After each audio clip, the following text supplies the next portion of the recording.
This is a podcast that seeks justice. Justice for the lives stolen by those in society that hide amongst us every day.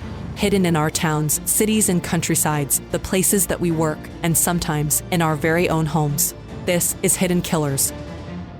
Welcome to the podcast. I'm Tony Bruschi. Be sure to press subscribe wherever you download podcasts, so you don't miss any breaking updates and discussions on the cases that we are currently following here on Hidden Killers. You can get a commercial-free experience of the podcast through Apple Podcast. Even try it for 3 days free if you like there.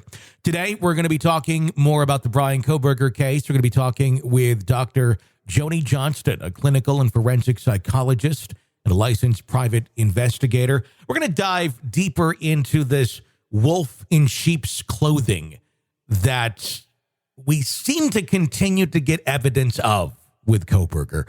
Initially, we started to see it with the cell phone pings and the stalking evidence that came out in the probable cause affidavit.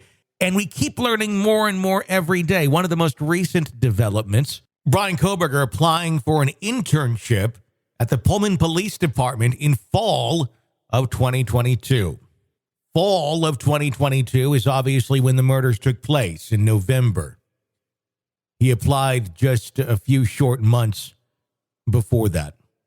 Now, we don't know, because it has not been released, whether or not he got that internship and what the motive was for applying for that. Because in his criminology studies, it would make perfect sense to apply for an internship like this in its purest form, if that's what you're going to school for. It would also make sense to apply for that if, say, you wanted to get a little more tracking data on some targets that you may be interested in killing later in the year. It gets more and more twisted by the day. Some have even floated the idea that if he had gotten that internship, he would have access to body camera footage and other behind-the-scenes devices that could get him access and information on some private citizens that the general public otherwise wouldn't necessarily have such easy access to get their hands on. Joni, I know it's speculation at this moment in time, but do you think that was the motive for him applying for the internship, just in your general opinion? I don't know that I can answer that question. Yeah. Because, the whole issue of, why did Bryan Kohberger go into criminal justice? Yeah. There are people who say he went into it because he wanted to commit the perfect murder. Well, if that's the case, he should have stayed in school a lot longer than he did. Sure. Clearly, he did not, commit the perfect murder or anything even close to that. There's also the theory, which I tend to kind of be more in favor of, which is at some point, I think he did perhaps enter criminal justice as an attempt to kind of rein himself in and understand himself. I think that may have been the impetus initially. Now, I don't think that was the impetus now or recently. And so is it possible that he went into law enforcement thinking, here's another avenue for me to kind of, as you pointed out, the great example of the wolf in sheep's clothing. That is certainly a possibility, especially given the timing of all this. Mm-hmm. Because I believe it was around April, if I'm correct, of last year when that interview occurred. It was somewhere around there. So it was not that far back in time from when the stalking behavior began. I mean, the other option, which is kind of bizarre, that I don't think we can rule that out, which is it almost seems like Bryan Kohberger, I almost wonder at some point, because I do think early in his life, some of the 2005 posts that have come out, I mean, this is somebody who at some point I think was struggling and was suffering. And, obviously by the time he committed these murders, he had made some decisions that were horrible for other people and self-destructive as well.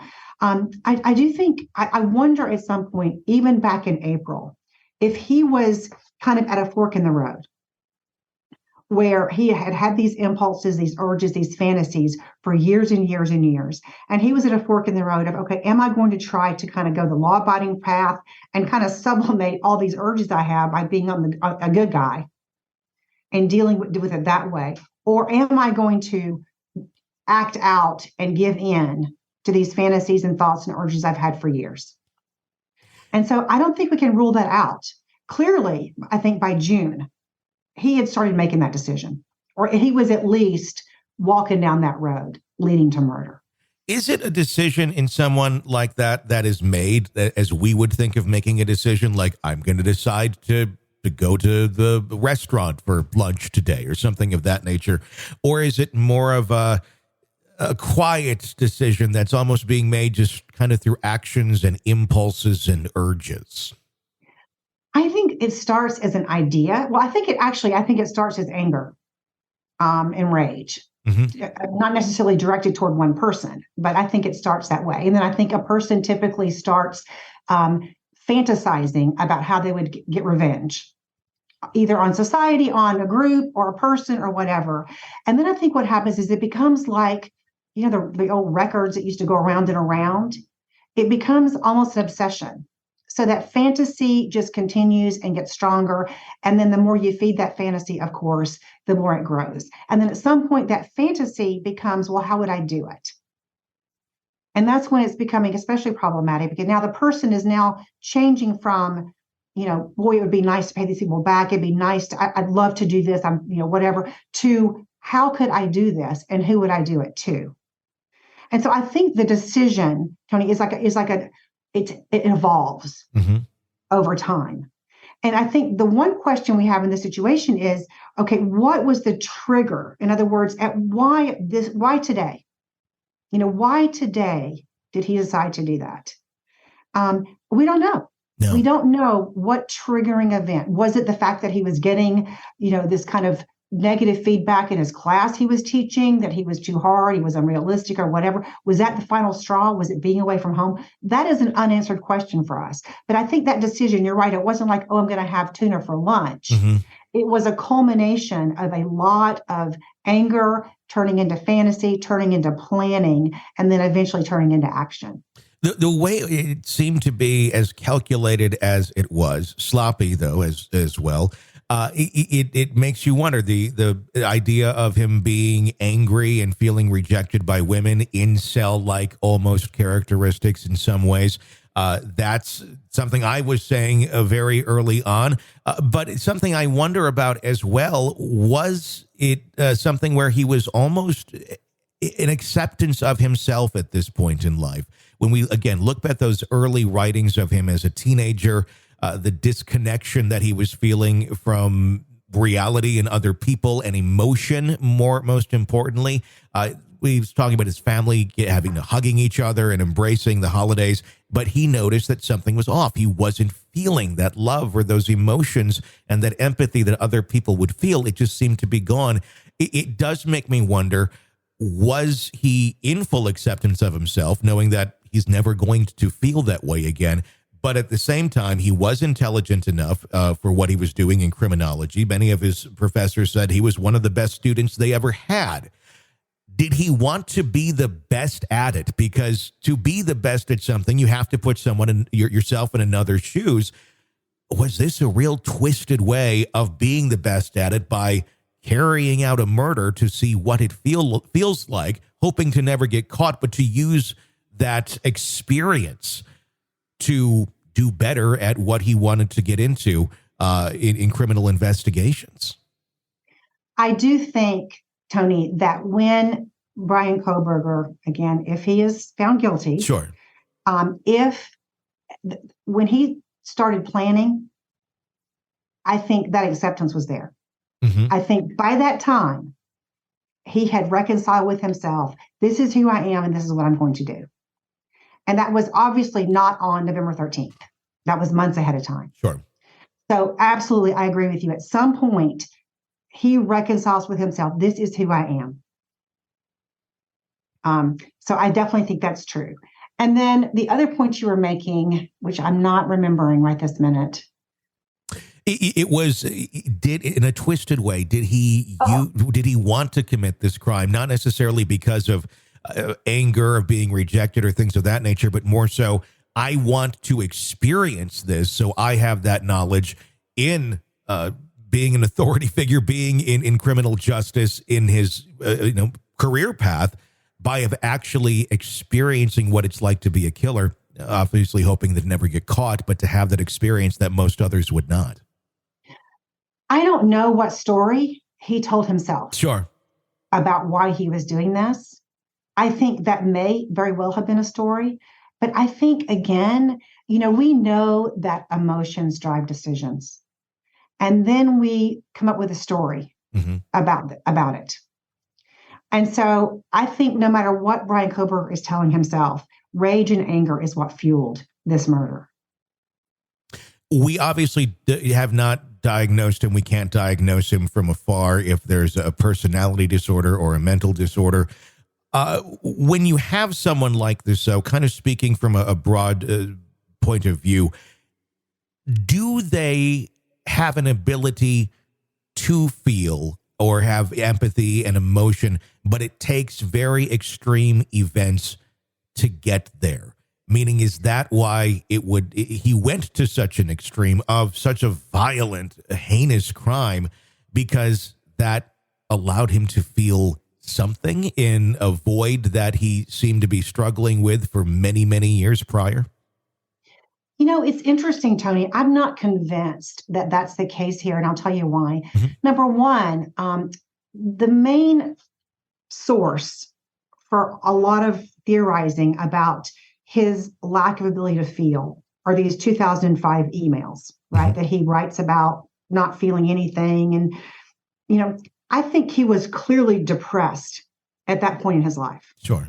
And one of the things we do know is that when people are severely depressed, they will often report not feeling anything. Sure.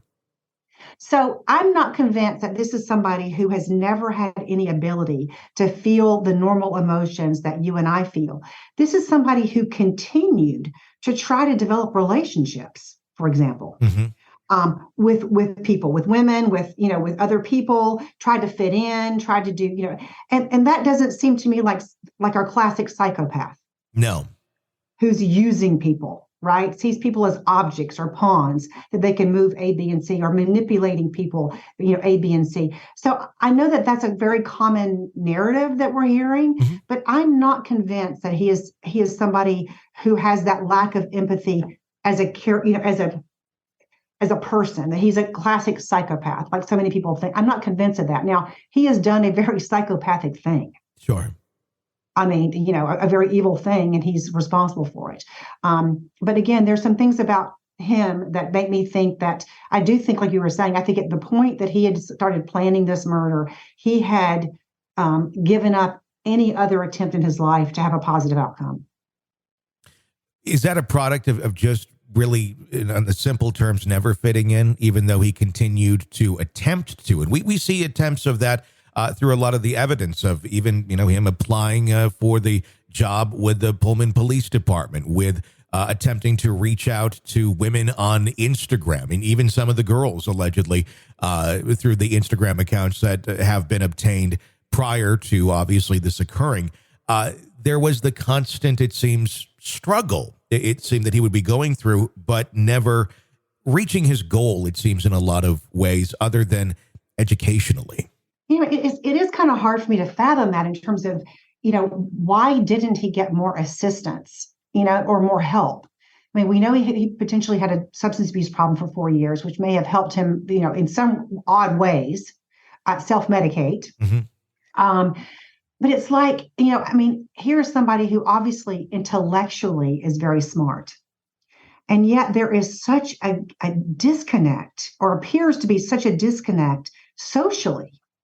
And you think, social skills, for a lot of us, they come relatively naturally, but those things can be learned. People can learn how to be more effective socially. And that is puzzling to me, because you're absolutely right. Over and over and over again, it's like he just didn't hear the music of how social relationships work. And as a result of that, it seems like he just failed over and over and over again. Yeah, it's interesting because he had educationally success in his life. He went pretty darn far, farther than most ever go. But socially and interactions, it seemed to be a constant brick wall for him, and makes one ponder: is that what kind of pushed him over the edge of, I'm going to show society or whoever it may be that he has ill will towards, or pay them back for the lack of empathy that they've showed him? Yeah, I mean, again, I think that narrative is probably one that he's had inside of himself on more than one occasion. But again, we all tell ourselves stories of why we're doing things. It doesn't mean they're true necessarily. Mm-hmm. It certainly doesn't justify anything. Sure. But it would be very interesting to know what story he told himself about committing these murders. Oh, the stories people tell themselves. Joni Johnston, thank you for joining us and giving us your insight. Always a pleasure. Joni Johnston, of course, clinical and forensic psychologist.